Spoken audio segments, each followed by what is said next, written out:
കുമുദേവി സീരിയലിൻ്റെ ഇന്നത്തെ എപ്പിസോഡിൻ്റെ പ്രമോറിവ് വിശേഷങ്ങളിലേക്ക് എല്ലാവർക്കും സ്വാഗതം. അങ്ങനെ നമ്മളുടെ പ്രകാശ് മേനോൻ്റെ കള്ളത്തരങ്ങളെല്ലാം ഗിരീഷ് കണ്ടുപിടിക്കുന്ന ഒരു എപ്പിസോഡും കൂടിയാണ് ഇന്ന് വരാൻ പോകുന്നത്. എന്തായാലും കുരുവിളേനെ വിളിച്ച് SP നല്ല രീതിയിൽ തന്നെ ഭീഷണിപ്പെടുത്തുന്നുണ്ട്. ആ സമയത്ത് കുരുവിളയ്ക്ക് മനസ്സിലാവുന്നുണ്ട് കാര്യങ്ങളെല്ലാം കൈവിട്ടു പോവാന്ന്.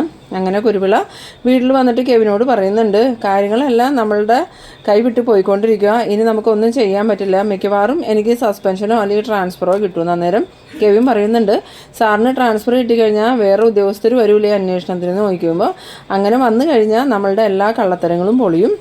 ഈ ഋഷിയെ കൊല്ലാണ്ട് തന്നെ നന്ദനെ കൊലയാളിയാക്കിയതും അതുപോലെ അത് പറഞ്ഞ് നന്ദനെ നിങ്ങൾ ബ്ലാക്ക് മെയിൽ ചെയ്തതും ആ പ്ലാന്റിന് അനുമതി മേടിച്ചു കൊടുത്തതും എല്ലാം പ്രശ്നമാകുമെന്ന് പറയുമ്പോൾ കെവിൻ പറയുന്നുണ്ട്, ഇനി നമ്മൾ എന്ത് ചെയ്യും സാറേ എന്ന് ചോദിക്കുമ്പം ഇനി പ്രത്യേകിച്ചൊന്നും ചെയ്യാനില്ല, ഞാൻ അപ്പോഴേ നിങ്ങളോട് പറഞ്ഞതാ ആവശ്യമില്ലാത്ത ഒരു പ്രശ്നത്തിനും പോകണ്ടാന്ന്. അപ്പോൾ ഇസബല്ലയ്ക്ക് അല്ലായിരുന്നോ നിർബന്ധം ദേവികയിൽ നിന്നും നന്ദനെ അകറ്റി നന്ദനെ സ്വന്തമാക്കണമെന്ന്. എന്നിട്ടിപ്പോൾ എന്തായി, അവൾക്ക് നന്ദനെ കിട്ടിയോന്ന്. ആ സമയം കെവിൻ പറയുന്നുണ്ട്, ഇനിയിപ്പോൾ സാറ് ഇസബല്ലേനെ കുറ്റപ്പെടുത്താനൊന്നും നിൽക്കണ്ട, അവൾക്ക് നല്ല വിഷമമുണ്ട്, ഇപ്പോഴാണെങ്കിൽ നന്ദനെ കാണാനില്ല. നമ്മൾ സംശയിച്ച ആളുകൾ ആരും നന്ദനെ തട്ടിക്കൊണ്ട് പോയിട്ടില്ല, മൂന്നാമതൊരാളാണ് തട്ടിക്കൊണ്ട് പോയേക്കണേ, അതാരാന്നുള്ളതിനെക്കുറിച്ച് ഇതുവരെ ഒരു സൂചനയും കിട്ടിയിട്ടില്ലല്ലോ. അന്നേരം DSP പറയുന്നുണ്ട്, അന്ന് ഞാൻ അവിടെ അന്വേഷണത്തിന് പോയ സമയത്ത് ബെല്ല തട്ടിക്കൊണ്ട് പോയി എന്ന് കരുതിയാണ് ഞാനൊന്നും നോക്കാതിരുന്നത്. എന്തായാലും ബെല്ലയല്ലാന്ന് അപ്പോഴേ അറിഞ്ഞിരുന്നെങ്കിൽ നന്ദനെ കടത്തിക്കൊണ്ട് പോയത് ആരാന്ന് നമുക്ക് കണ്ടെത്താൻ പറ്റിയേനെ. ഇനിയിപ്പോൾ ഒന്നും പറഞ്ഞിട്ട് കാര്യമില്ല, എന്തായാലും വരുന്നിടത്ത് വെച്ച് കാണാം.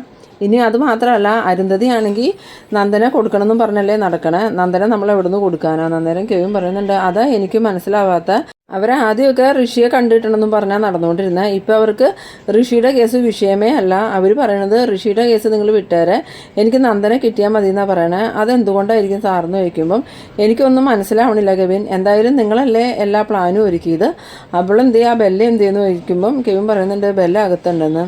അങ്ങനെ ഇസബല്ലേനെ ഈ പാപ്പൻ വിളിച്ചതും ബെല്ല പുറത്തേക്ക് വരുന്നുണ്ട്. ആ സമയത്ത് ചോദിക്കുന്നുണ്ട്, പാപ്പനെ എപ്പോഴാണ് വന്നേ, പാപ്പനെ SP വിളിപ്പിച്ച് എന്തിനാന്ന് ചോദിക്കുമ്പം അത് പറയാനാണ് ഞാനിപ്പോൾ വന്നത്, എന്നെ മിക്കവാറും അന്വേഷണ ചുമതലയിൽ നിന്ന് മാറ്റും, അതുമാത്രമല്ല എന്നെ സസ്പെൻഡ് ചെയ്യാനും സാധ്യതയുണ്ടെന്ന്. ആ സമയത്ത് ഇസബല്ലയാണെങ്കിൽ പേടിയോടുകൂടി ചോദിക്കുന്നുണ്ട്, നേരാണോ പാപ്പ, അതെന്തിനാ പാപ്പനെ സസ്പെൻഡ് ചെയ്യണേന്ന് ചോദിക്കുമ്പം നന്ദനെ കാണാതായിട്ട് എത്ര ദിവസമായി, ഇതുവരെ അതിനെക്കുറിച്ചൊരു സൂചന പോലും കൊടുക്കാൻ എനിക്ക് പറ്റിയിട്ടില്ല, അതിൻ്റെ പേരിലാണ് SP എന്നെ വിളിച്ച് കുറേ വഴക്ക് പറഞ്ഞത്.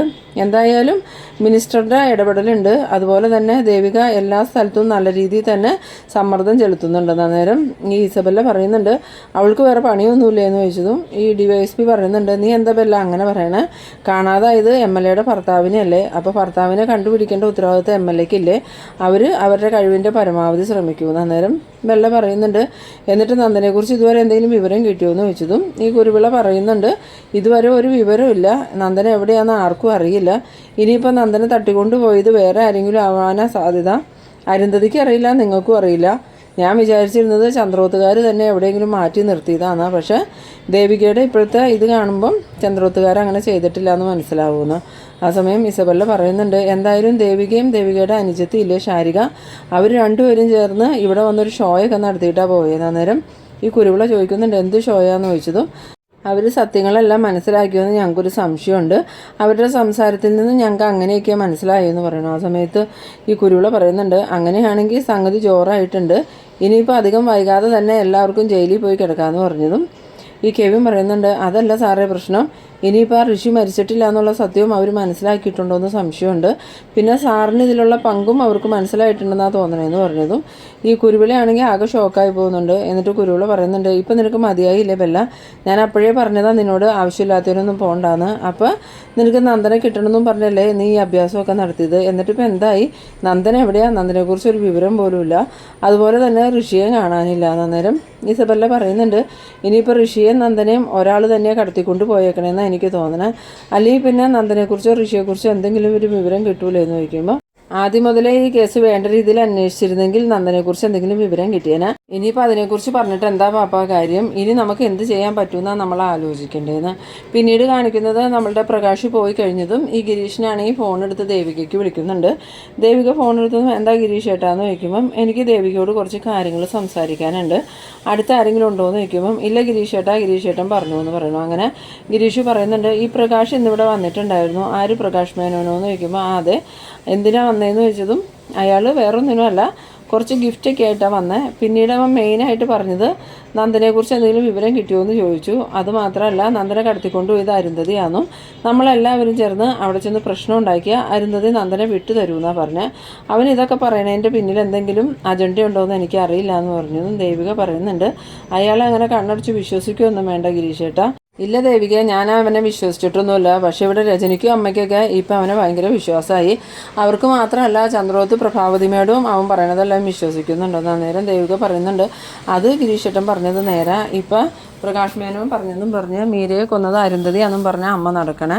അങ്ങനെ അരുന്ധതി മേഡം മീരയെ കൊല്ലാൻ, അരുന്ധതി മേഡത്തിന് മീരയായിട്ട് പ്രത്യേകിച്ച് ഒരു ശത്രുതയില്ല, മീരയെ അറിയ പോലുമില്ല, പിന്നെ എന്തിന് മേഡം മീരയെ കൊല്ലണമെന്ന്. ആ സമയം ഗിരീഷ് പറയുന്നുണ്ട്, ഞാനും അത് തന്നെയാണ് പറയണത്. ഈ പ്രകാശ് നമ്മളെ തെറ്റിദ്ധരിപ്പിക്കാൻ വേണ്ടിയാണ് ഇങ്ങനെ ഓരോന്നും പറയണത്.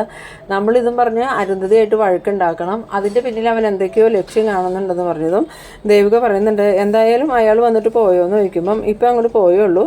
ഇനി അയാൾ വരുമ്പം ഗിരീഷേട്ടനെ അയാളെ ഒന്ന് ശ്രദ്ധിക്കണം, അയാളുടെ പിന്നിൽ എപ്പോഴും ഗിരീഷേട്ടൻ്റെ ഒരു കണ്ണുണ്ടാവണം എന്ന് പറഞ്ഞതും ഗിരീഷൻ പറയുന്നുണ്ട്, അല്ലെങ്കിൽ ഞാൻ അവനെ ഒന്ന് വാച്ച് ചെയ്യാൻ വേണ്ടി ഇരിക്കണം, അവൻ എങ്ങോട്ടാ പോണേ, എവിടെയാണ് കിടക്കണേന്നൊക്കെ ഒന്ന് കണ്ടുപിടിക്കണം. ഇപ്പോൾ 2-3 പ്രാവശ്യം വീട്ടിൽ വന്നു, പക്ഷെ വന്നപ്പോഴൊന്നും വീട്ടിൽ താമസിച്ചിട്ടില്ല. പരോളിൽ ഇറങ്ങിയിട്ട് ഭക്ഷണമൊന്നും കിട്ടണില്ല എന്നും പറഞ്ഞ് അവൻ വീട്ടിൽ വന്നത്. അങ്ങനെയുള്ളവനക്ക് താമസിക്കാൻ സ്ഥലം വേണ്ടേ, അവൻ വീട്ടിൽ താമസിക്കാനൊട്ട് തയ്യാറായിട്ടില്ല.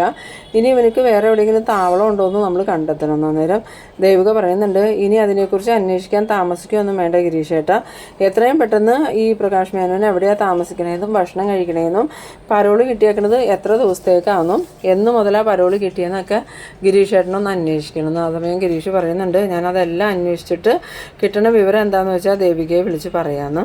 പിന്നീട് കാണിക്കുന്നത് പ്രഭാവതിനെയാണ്. പ്രഭാവതിയാണെങ്കിൽ ഇങ്ങനെ ആകെ ടെൻഷൻ അടിച്ചിട്ടിരിക്കുമ്പോൾ സിദ്ധു അങ്ങോട്ട് വരുന്നുണ്ട്. സിദ്ധുവിനെ കണ്ടതും പ്രഭാവതി സിദ്ധുവിനോട്, എന്താ ഈ സിദ്ധു, നന്ദനെക്കുറിച്ച് എന്തെങ്കിലും വിവരം കിട്ടിയോ എന്ന് ചോദിക്കുമ്പം താൻ എന്തൊക്കെയാണ് ചോദിക്കണേ, എപ്പോഴും ഇങ്ങനെ ചോദിച്ചുകൊണ്ടിരുന്നാൽ വിവരം കിട്ടുമോ, എന്തെങ്കിലും വിവരം കിട്ടിയാൽ ഞങ്ങൾ തന്നോട് പറയാതിരിക്കുമോ എന്ന് ചോദിച്ചതും, അതല്ല, നിങ്ങൾ അച്ഛനും മോളും കൂടി ഒരുപാട് ദിവസമായി നന്ദൻ്റെ അന്വേഷണം നടത്തുന്നു, ഇതുവരെയും അതിനെക്കുറിച്ചൊരു സൂചന പോലും കിട്ടിയിട്ടില്ല എന്ന് പറയുമ്പോൾ സിദ്ധാർത്ഥം പറയുന്നുണ്ട്, തൻ്റെ സ്വഭാവത്തിന് ഒരു മാറ്റവും സംഭവിച്ചിട്ടില്ലല്ലോ, താൻ എന്തിനാ എപ്പോഴും ദേവികയെ ഇങ്ങനെ കുറ്റപ്പെടുത്തിക്കൊണ്ടിരിക്കണേ, ദേവിക കാരണമാണോ നന്ദനെ കാണാതായി എന്ന് ചോദിക്കുമ്പം പ്രഭാവതി പറയുന്നുണ്ട്, പിന്നല്ലാതെ ദേവികയല്ലേ ഇവിടുന്ന് എസ്തപ്പാൻ്റെ വീട്ടിലേക്ക് നന്ദനെ കൊണ്ടുപോയത്, അതും എന്നോടൊരു വാക്ക് പോലും പറയാതെ. അന്ന് എന്നോട് പറഞ്ഞിരുന്നെങ്കിൽ ഞാൻ ഒരിക്കലും എൻ്റെ മോനെ അങ്ങോട്ട് വിടില്ലായിരുന്നു, അവിടെ പോയതുകൊണ്ടല്ലേ നന്ദനെ ഇപ്പോൾ കാണാതായത്.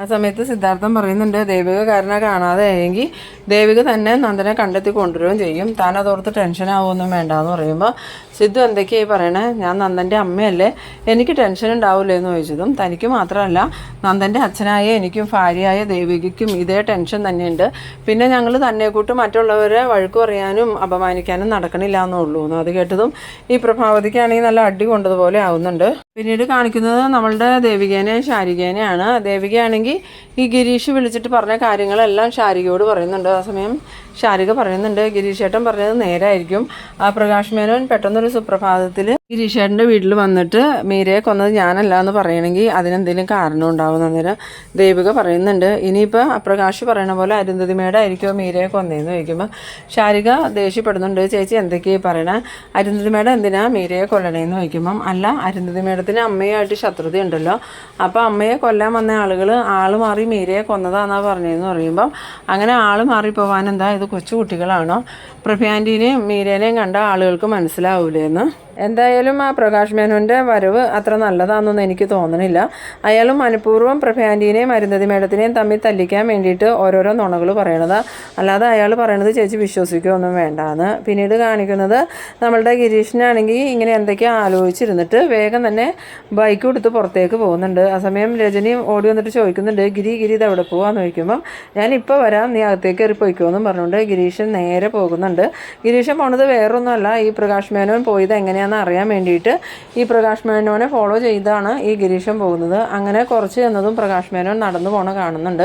അങ്ങനെ ഗിരീഷിനാണെങ്കിൽ ബൈക്ക് സ്ലോ ചെയ്ത് പതിയെ ഈ പ്രകാശ് മേനോൻ്റെ പിന്നാലെ ചെല്ലുമ്പം നല്ല വില കൂടിയൊരു വണ്ടി വന്ന് ഈ പ്രകാശ് മേനോൻ്റെ അടുത്ത് നിൽക്കുന്നതും പ്രകാശ് മേനോനക്ക് വണ്ടിയിൽ നിന്ന് ഡ്രൈവർ ഇറങ്ങി ഡോറ് തുറന്നു കൊടുക്കുന്നതും പ്രകാശ് മേനോൻ ഡ്രൈവിംഗ് സീറ്റിലേക്ക് കയറിയിരിക്കുന്നതും ആ ഡ്രൈവർ പുറകിലെ സീറ്റിലേക്ക് കയറിയിരിക്കുന്നതൊക്കെ ഈ ഗിരീഷ് കാണുന്നുണ്ട്. അപ്പോൾ തന്നെ ഗിരീഷിന് മനസ്സിലാവുന്നുണ്ട്, ഇവൻ പറയുന്നതൊക്കെ പച്ചക്കള്ളം തന്നെയാണ്, ഇവൻ വേറെ എന്തൊക്കെയോ പ്ലാൻ ചെയ്തിട്ട് വന്നേക്കണേ. ഇതിപ്പോൾ അരുന്ധതി മേഡ മീരയെ കൊന്നേന്ന് പറഞ്ഞാൽ ചന്ദ്രോത്തുള്ളവരും അരുന്ധതി മേഡമായിട്ട് പ്രശ്നം ഉണ്ടാവുമെന്ന് അവനക്ക് അറിയാം. ഇപ്പം തന്നെ അവർ തമ്മിൽ നല്ല പ്രശ്നമാണ്. അതൊന്നും കൂടി കൂട്ടാൻ വേണ്ടിയിട്ടായിരിക്കാം അവൻ ഇങ്ങനത്തെ കള്ളമൊക്കെ പറയണേ. ഇവൻ വന്നപ്പോൾ പറഞ്ഞത് കഞ്ഞി കുടിക്കാനില്ല, ചായ കുടിക്കാനില്ല, ആകെ കഷ്ടപ്പാടിലാന്നാ. പക്ഷേ ഇപ്പോൾ അവൻ കയറിപ്പോയ വണ്ടി ഒരു 50 ലക്ഷം രൂപ വിലയുള്ള വണ്ടിയാണ്. അങ്ങനെ ഒരു വണ്ടിയിൽ പോകണമെങ്കിൽ അവനക്ക് അതിൻ്റേതായ സെറ്റപ്പ് ഉണ്ടാവും. പിന്നെ എന്തിനാ അവനിങ്ങനെ നാടകം കളിക്കണേ? ഇതിൻ്റെ പിന്നിൽ എന്തോ ഒരു ചതിയുണ്ട്, അതെന്തായാലും കണ്ടുപിടിക്കണമെന്ന് മനസ്സിൽ വിചാരിച്ചുകൊണ്ട് ഗിരീഷാണ് ഈ ഫോൺ എടുത്ത് വേഗം പ്രകാശ് മേനോന് വിളിക്കുന്നുണ്ട്.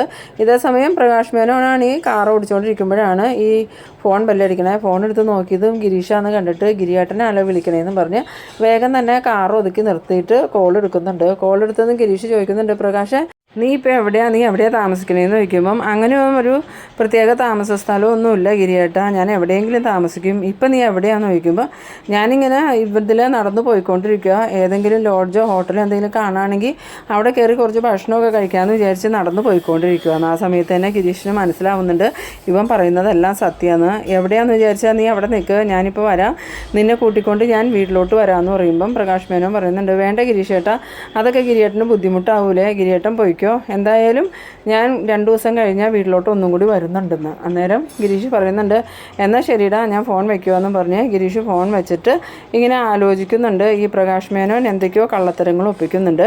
ഇനി നന്ദനെ കടത്തിക്കൊണ്ട് പോയതിന് പിന്നിൽ പ്രകാശ് മേനോനായിരിക്കും. എന്തായാലും ഈ കാര്യങ്ങളെല്ലാം എത്രയും പെട്ടെന്ന് ദേവികേനെ സിദ്ധാർത്ഥൻ സാറിനെ അറിയിക്കണമെന്ന്. അങ്ങനെ ഫോണെടുത്ത് ദേവികയെ വിളിക്കുന്നുണ്ട്. ദേവിക കോൾ എടുത്തതും എന്താ ഗിരിയേട്ടാന്ന് ചോദിക്കുമ്പം ദേവിക ഒരു പ്രശ്നമുണ്ട്, ആ പ്രകാശ് മേനോൻ അത്ര നല്ലവനൊന്നും അല്ല, അവൻ എന്തൊക്കെയോ കാര്യങ്ങൾ മറച്ചു വയ്ക്കുന്നുണ്ട്, അവൻ പരോളിൽ ഇറങ്ങിയെന്നാണ് പറഞ്ഞ് അവനെക്കുറിച്ച് കൂടുതൽ കാര്യങ്ങൾ ദേവിക ഒന്ന് അന്വേഷിക്കണം. ആ സമയത്ത് ദേവിക പറയുന്നുണ്ട്, ഗിരീഷേട്ടൻ എന്താ ഇപ്പം ഇങ്ങനെ തോന്നിയെന്ന് ചോദിക്കുമ്പോൾ അന്ന് അവൻ വീട്ടിൽ വന്ന് കയറിയത് അവനക്ക് കിടക്കാൻ സ്ഥലമില്ല, കഴിക്കാൻ ഭക്ഷണമില്ല എന്നൊക്കെ പറഞ്ഞ് ഭയങ്കര പാവമായിട്ടാണ്. പക്ഷേ അവൻ്റെ അവസ്ഥ അങ്ങനെയൊന്നും അല്ല. അവനിപ്പോൾ വലിയൊരു കാറിൽ കയറി പോണത് ഞാൻ കണ്ടു. എന്നിട്ട് ഞാൻ അവനെ വിളിച്ച് സംസാരിച്ചപ്പം അവൻ കാറിൽ കയറി പോയ കാര്യമൊന്നും അവൻ എന്നോട് പറഞ്ഞില്ല, അവൻ നടന്നു പോകുകയെന്നാണ് എന്നോട് പറഞ്ഞത്. ഇതിലെന്തൊക്കെയോ പന്തികേടുണ്ട് ദേവികയെ, എന്തായാലും അവൻ്റെ മേലൊരു കണ്ണ് വേണം, ഇനി നന്ദനെ കടത്തിക്കൊണ്ട് പോയാൽ അവന് പങ്കുണ്ടോയെന്ന് അറിയില്ലല്ലോ എന്ന്. അത് കേട്ടതും ദേവികയാണെങ്കിൽ ഇങ്ങനെ ആകെ സ്തംഭിച്ച് നിൽക്കുന്ന ഒരു സീനിലാണ് ഈ എപ്പിസോഡ് അവസാനിക്കുന്നത്. അപ്പോൾ നിങ്ങൾ എൻ്റെ വീഡിയോ ആദ്യമായിട്ടൊക്കെ കാണുന്നവരാണെങ്കിൽ എൻ്റെ ചാനലൊന്ന് സബ്സ്ക്രൈബ് ചെയ്യാനും ഈ വീഡിയോ നിങ്ങൾക്ക് ഇഷ്ടമായാൽ ലൈക്ക് ചെയ്യാനും ഷെയർ ചെയ്യാനും മറക്കരുത്. അപ്പോൾ ഇതുപോലെ ഇൻട്രസ്റ്റിംഗ് ആയിട്ടുള്ള അടുത്തൊരു എപ്പിസോഡുമായി നമുക്ക് വീണ്ടും കാണാം. അതുവരേക്കും ബൈ ബൈ.